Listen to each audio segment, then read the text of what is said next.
chaos and order make up the eternal, transcendent environment of the living. To straddle that fundamental duality is to be balanced, to have one foot firmly planted in order and security, and the other in chaos, possibility, growth, and adventure. When life suddenly reveals itself as intense, gripping, and meaningful. When time passes and you're so engrossed in what you're doing you don't notice. It is there and then that you are located precisely on the border between order and chaos.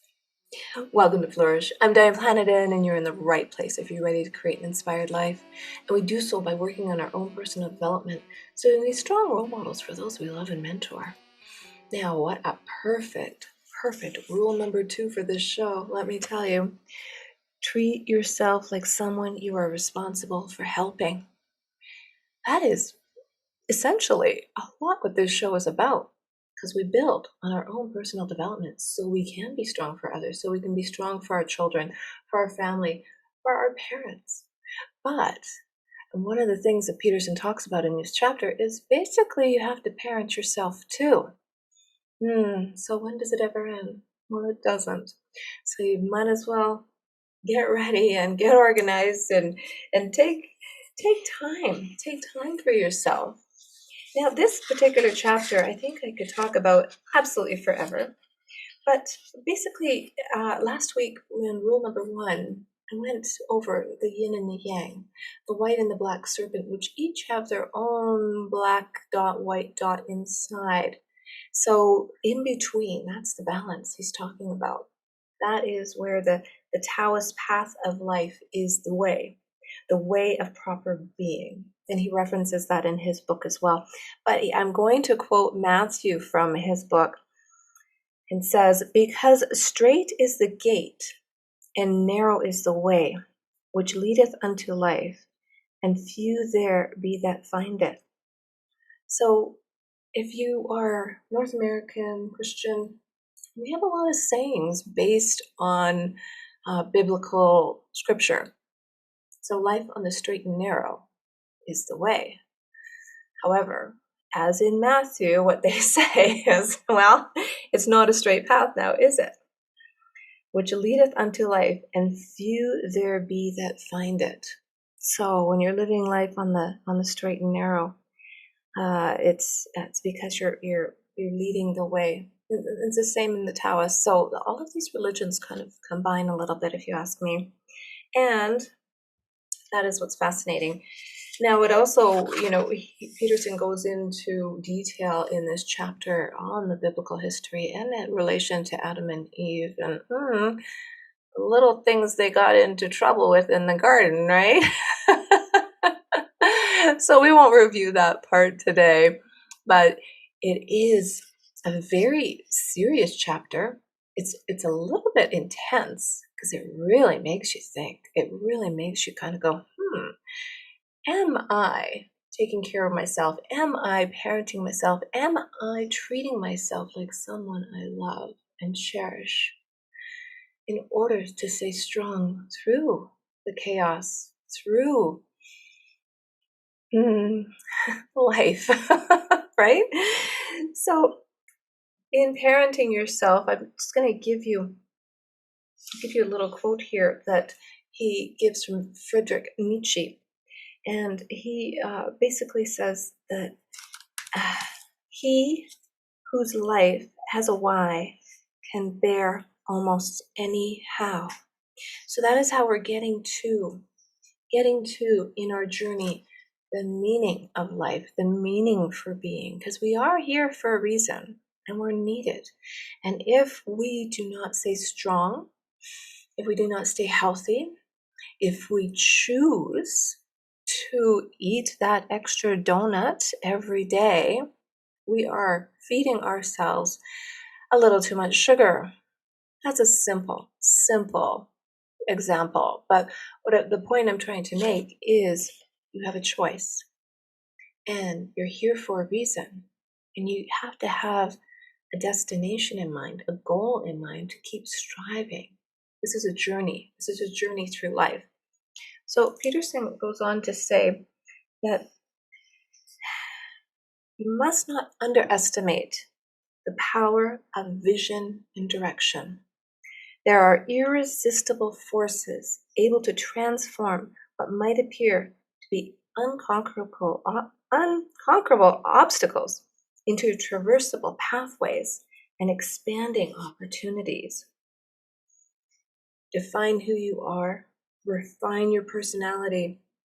And I love that because it's an ongoing, I'm not going to say battle, but it's work. It's ongoing. You must expand your reading. That is a really good place to start. When you expand what you read, it can be anything, because our imagination will just take us down the pathway, won't it? I mean, that's why this book is so well written, because you can actually visualize what he's talking about, and I absolutely love that. I mean, it's more typical in a fiction book, but this is nonfiction, and you can see it, you can feel it, you can hear it. That's why when you read, regardless of what you read, your imagination takes over, and that is your superpower. That is where it all began, and that is what he's talking about with respect to, having a vision and direction. Know where you're going, be able to change your pathway, pivot, pivot, pivot. Always try to find out the meaning of your life, right? He whose life has a why can bear almost any how.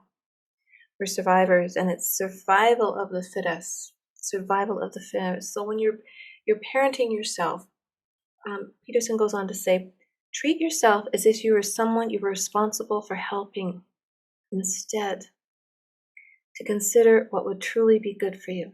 Let me say that again. To treat yourself as if you were someone you are responsible for helping is, instead, to consider what would be truly good for you.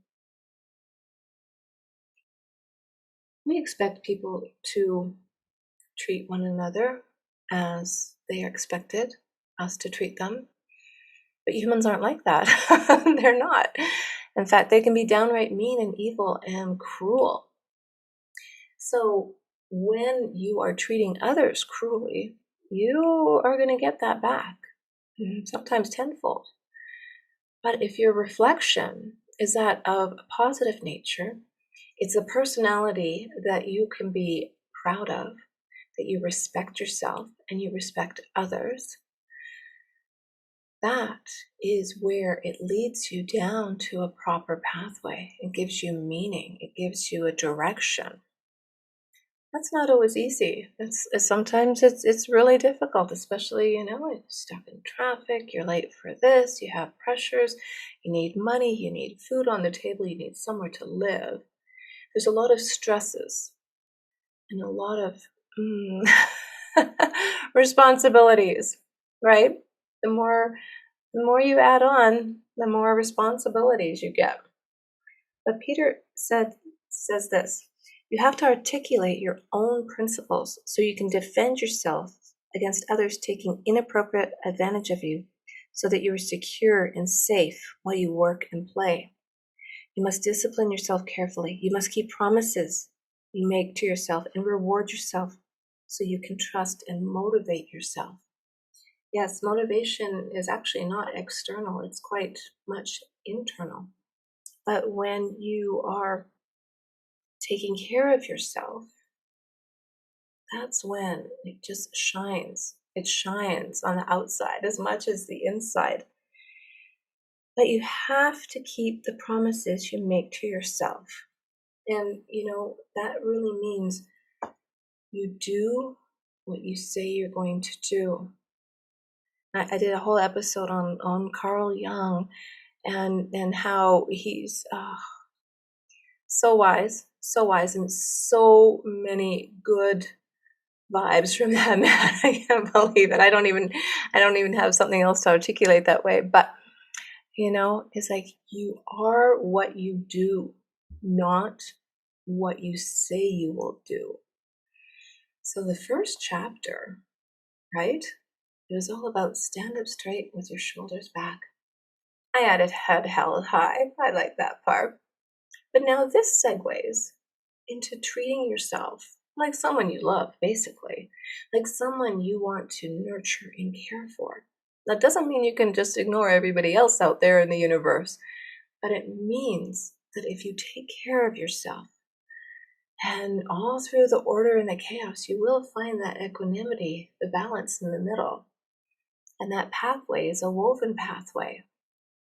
Living life on the straight and narrow means you are going to maybe never reach the end, but you're living life to the fullest. And when your values are clear, your decisions become that much more easy. I highly recommend you pick up this book and begin treating yourself as if you're someone you love. Begin treating yourself with more respect. Begin treating your being, your spirituality, your physical, your mental self. What are you feeding yourself? What are you feeding your brain? What are you learning that's new? What are you feeding your body? What energy are you giving out in the world? This all connects. It really does. And I'm going to give you one more quote from Peterson here. When you're finding the balance between order and chaos, you need to place one foot in what you have mastered and understood, and the other in what you are currently exploring and mastering. Then you have positioned yourself where the terror of existence is under control and you are secure, but you are also alert and engaged. That is where there is something new to master and some way that you can be improved. That, and listen to this one, that is where meaning is to be found. Well, chapter 2 gives you the secret sauce right there, doesn't it? Meaning of life. That's where you find your meaning. Now you know where to go. You have a direction. You have a vision. That is where you find your meaning. Begin by treating yourself as if you were someone you were responsible for helping and live an inspired life.